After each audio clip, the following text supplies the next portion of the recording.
Hello, and welcome back to the original Larry D's Food for Thought. Today we will, of course, be reading out of the Old King James Bible as usual, and we will be reading out of the Old Testament and out of the New Testament, to the law and to the testimony. Here a little and there a little. Okay, we also will be going over a few scriptures today concerning the title, Should I Stand Before You and Say What's on My Mind, or should I read this Bible to you? Should I stand before you and say what's on my mind, or should I read this Bible to you? Okay, I'm going to share these scriptures with you right quick here. You can jot them down, excuse me, if you like. But yeah, people, this thing's been happening, been going on for years, man. The cats be standing up in front of you and they just be talking and carrying on and screaming and hollering and running back and forth across the stage, telling you what they think the Lord wants you to know, teaching from the precepts of their own mind. Okay? But much too often, and this been going on for years. Okay? But you know what really drawed me to this thing when I started going to the church that I go to now, and I'm gonna tell you it is the Israel of God.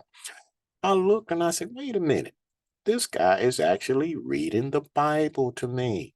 I said, and he encouraged me and everybody sitting there to have their own Bible and read along. Said, man, this guy, how can he lie to me? If he read it, I'm reading it. Can't lie to me. Okay. But he did it and he read here a little and he read there a little. And I'm like, okay, now I'm beginning to get a little bit of understanding here. Okay. How can I read just a few scriptures to you and then I'm going to shut the book and then I'm going to start just telling you what's on my mind? Can't do that. How you going to learn something? Make you feel good. You get up, you run around the church and everything. But hey, what are you learning? Sit down and read this book. You know, I can't stand before you and just tell you what I want you to, or what I think the Lord wants you to know. Uh-uh. Oh, in order for you to know and for me to know what the Lord wants us to know is to read this book. Plain and simple. Okay? But anyway, I'm gonna stop sharing these and we're gonna excuse me, get into these scriptures here and we're gonna start this in Luke. Luke the fourth chapter. And we're going to start reading at verse 14. And let's take a look and see what the Lord did. When he came and he was here in the flesh on this earth, let's see what he did because he set the example. Okay. And we should follow that after. Okay. But let's see, Luke the fourth chapter, we'll start reading at verse 14. And it reads, And Jesus returned in the power of the Spirit into Galilee. And there went out a fame of him through all the regions round about. And he taught in the synagogues. He went and taught in the churches, being glorified of all. And he came to Nazareth, where he had been brought up. And as his custom was, something he did all the time, as his custom was, he went into the synagogue on the Sabbath day. Went into the church on the Sabbath day, the seventh day of the week, Saturday. Okay. And stood up for to read. Ain't that something? Now, if Jesus can read the book to you, what's wrong with us reading the book to you? Okay. Can't stand there and tell you what I think. All right. You don't want to hear that. You want to hear what does said the Lord, right? Okay. Now, verse 17. And there was delivered unto him the book of the prophet Isaiah. And when he had opened the book, he found the place where it was written. Okay, so he read what was written. And if you notice something here, he read out of the Old Testament. What's wrong with us reading out of the Old Testament? He's told you to the law and to the testimony. Anybody's not speaking of both of these, there's no light in them, and that light is truth. There's no truth in you. I had guys tell me, hey, man, stay out of that old book. Don't read the Old Testament. Wait a minute. Hold up. You define what the Lord said? He said to the law and to the testimony. Okay. Huh. Verse 18. The Spirit of the Lord is upon me because he has anointed me to preach the gospel to the poor. Now, this is in red. The Lord is saying this here. He has sent me to heal the brokenhearted, to preach deliverance to the captive and recovering of sight to the blind, to set at liberty them that are bruised, to preach the acceptable year of the Lord. Okay? But he read the book. So we should do the same. Okay? But let's move on. Let's go over here to 2 Timothy right quick. I'm going to show you something here. On the Second Timothy, the fourth chapter, and let's see what the Lord had Brother Timothy to right here. We're gonna read. Let's see. Let's start reading in verse 2, and it reads: "Preach the word. Preach the word. What word? This book, words of truth, God's words. Okay. Preach the word. Be instant in season, out of season. Reprove, rebuke, exhort with all long suffering and doctrine. For the time will come when they will not endure sound doctrine, but after their own lust shall they heap to themselves teachers having itching ears." Okay. The people gonna hire these cats that's gonna stand up there and tell them what they want. And if he don't teach them what they want to do, what they want to hear, brother, next, get rid of them, go get them somebody that's gonna do it. They're so used to it that that's all they want to hear. You know, Mm-mm. Got to read this book. Said preach the word. Okay, but that's what's going on. Got them itching ears, man. Got to hear what this cat gonna say. What he say? No, let's see what does say the Lord. Okay, but let's move on. Let's go over here to let's go to Romans right quick. Show you something here. These guys right here, man. The thing of it is, these cats, they know the truth. They know the truth, should be teaching you the truth, and God's word is truth. But let's see what they do instead. All right. Oh, going to Romans, the first chapter. I'm going to start reading at verse 18, and it reads: "For the wrath of God is revealed from heaven against all ungodliness and unrighteousness of men, who hold the truth in unrighteousness." Holding the truth. You mean they know the truth? Let's see. 19. "Because that which may be known of God is manifest in them. For God has showed it unto them." So these cats know the truth, but rather they holding the truth in unrighteousness. I wonder why. Telling you what you want to hear, keep you coming back, keep you filling that pocket. Verse 20. "For the invisible things of him from the creation of the world are clearly seen, being understood by the things that are made, even his eternal power and Godhead, so that they are without excuse." The guys knew the truth. They didn't tell you the truth. They held it in unrighteousness. And when they stand before the Lord, they will not have a leg to stand on. They will be there with no excuse. The Lord showed it to them. Okay, let's move on. Let's go over here. Let's go over here to Ecclesiastes right quick. Let me show you this here. On Ecclesiastes, the 12th chapter, because if these guys, this is what these guys need to be doing and should be doing. Okay, go on to Ecclesiastes, the 12th chapter, and start reading at verse 9. And it reads: "And moreover, because the preacher was wise, he still taught the people knowledge. Yeah, he gave good heed and sought out and set in order many proverbs. The preacher sought to find out acceptable words. What words? God's words out of this book. And that which was written was upright, even words of truth." See that? Even words of truth. God's word is truth. You read this book, can't lie to you, and he ain't teaching from the precepts of his own mind. He is reading this book to you. Okay, because he done sought this thing out. And he said it said Proverbs, and he know that what he's saying is the truth. And you know it too, because you should have your own Bible right there reading right along with him. That's where we do it at the Israel of God. Okay. And you may not be where one of our churches are, but the thing of it is, hey, we have a website. It's type in on the Sabbath day, Saturday at noon, 12 o'clock sharp. Uh Sabbath day live. You get this word, if you're not near one of our churches, okay? But when you go to that website, and it'll tell you everything. A lot of things you can check out on there, other uh sites and everything, different guys teaching different things and stuff. But check it out. Check it out. But anyway, that's what it should be doing, man. So sorting this thing out. But let's move on. Let's go over to Matthews right quick. Go to Matthews. Let me show you this here. Um, these guys, man, should be teaching you from this book.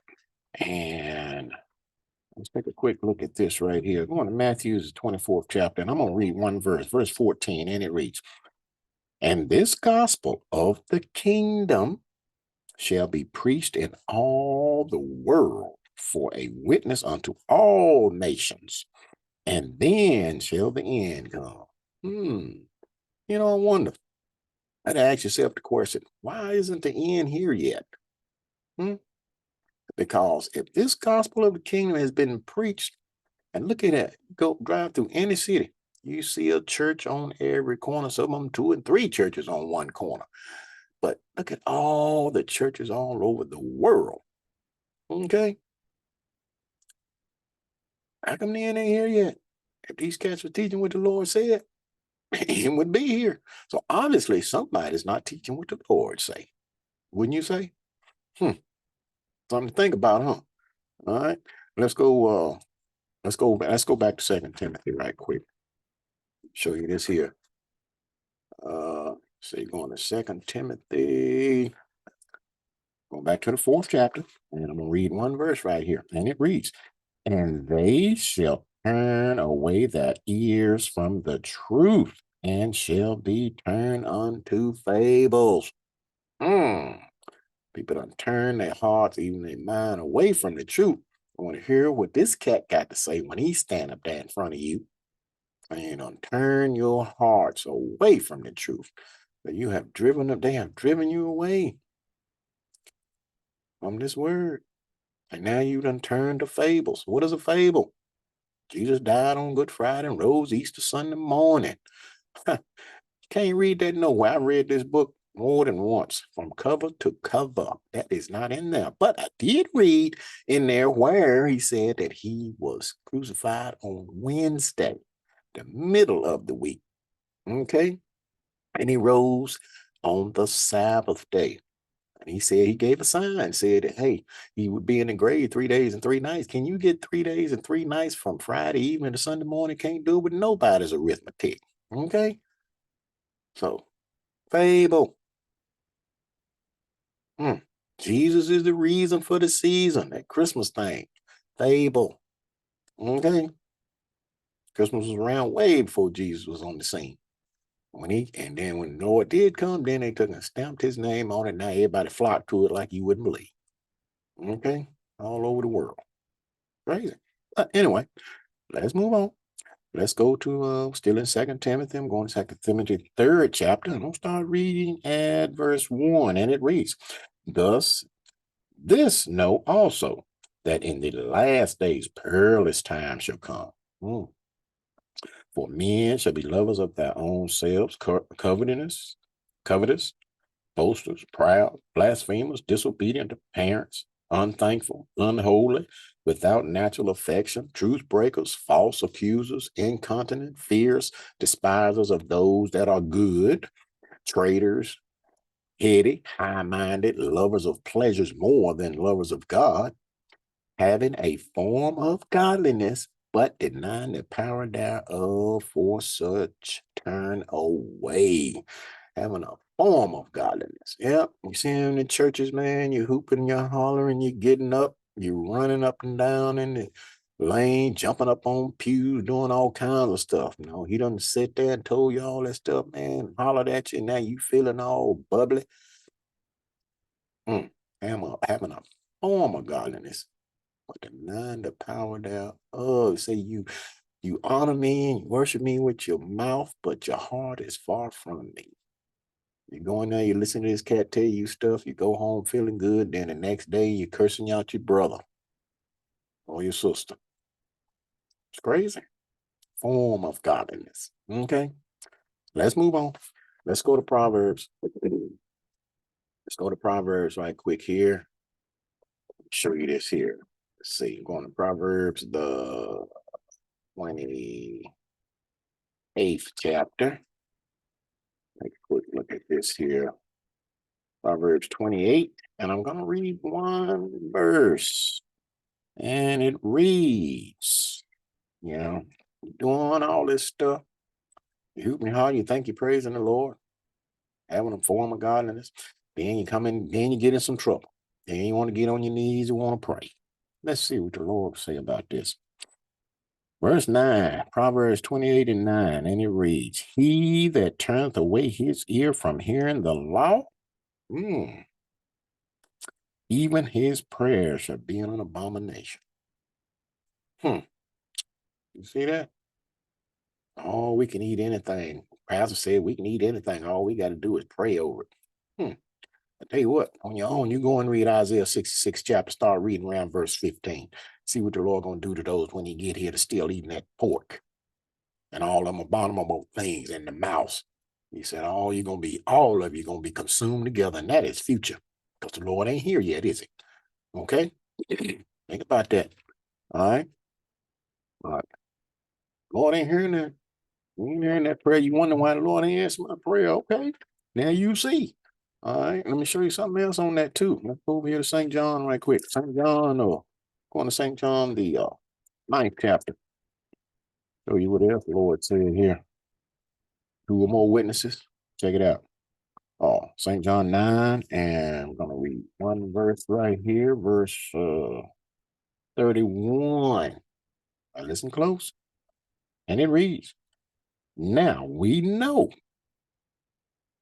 that God heareth not sinners. But if any man be a worshiper of God and doeth his will, him he heareth. So, you sinning? You breaking God's law? Tell you something. He ain't hearing you. It's written. You can believe it. Okay? You can prove it. Keep breaking the law, then try and pray and ask the Lord for something. See if you get it. Okay? But anyway, let's move on. Let's go to Isaiah right quick. Show you this here. Going to Isaiah the 20 Isaiah 28. Right quick here. See Isaiah 28. I should put a marker there, but that's okay. Here we are. Isaiah 28. And we are going to start reading at verse 9. And it reads, this Lord saying this here, whom shall he teach knowledge, and whom shall he make to understand doctrine? Them that are weaned from the milk and drawn from the breast. Verse 10, for precept must be upon precept, precept upon precept, line upon line, line upon line. Here a little and there a little. I tell you that every day when I start these little lessons here. I tell you, you're going to read here a little and there a little, to the law and to the testimony. Okay, precept upon precept, line upon line. Verse 11. For with stammering lips and another tongue will he speak to this people. So the Lord got his word written in every language on the planet. Okay, no excuse not to read it. Verse 12. To whom he said, this is the rest wherewith ye may cause the weary to rest, and this is the refreshing, yet they would not hear. Still don't want to hear this word. Tell you something. Got it written for you, but you don't want to hear it. All right. Isaiah 29. Isaiah chapter 29. And I'll start reading at verse 11. Okay, now check this out. And the vision of all is become unto you as the words of a book that is sealed, which men deliver to one that is learned, saying, read this, I pray thee. And he said, I cannot, for it is sealed. So this guy, man, he keep holding that truth and unrighteousness. The Lord sealed that book to him. The Lord done sealed the book to him. What is he preaching to you? On the precepts of his own mind. Mm, okay. Now, uh, verse 12. The book is delivered to him that is not learned. This cat can't read, right? Saying, read this, I pray thee. And he said, I am not learned. So if he can't read, then how is he searching this thing out? What is he teaching you? Precepts of his own mind. Okay. Wherefore the Lord said, for as much as this people draw near me with their mouth and with their lips do honor me, what we said earlier, but have removed their heart far from me, and their fear towards me is taught by the precepts of men, their own mind. Hmm. Okay. You got to read this book. If your pastor won't read it to you, then you read it. Don't let it sit on your dash of your car, on your coffee table in your living room, collecting dust. Pick it up and read it. Okay. Get some knowledge. Learn what it is the Lord wants you to know, what he don't want you to, what things he wants you to do and the things he don't want you to do. I mean, how you gonna know how to obtain salvation if you don't read it? You know, how can I build a car if I don't study, read the manual? Something. But hey, tell you something, man. I cannot stand before you and tell you what's on my mind. It's not the way to do this thing. I have got to read this book to you, and you read for yourself as well. Okay, so with that food for thought, think on these scriptures and words throughout the course of the day. And until next time, peace.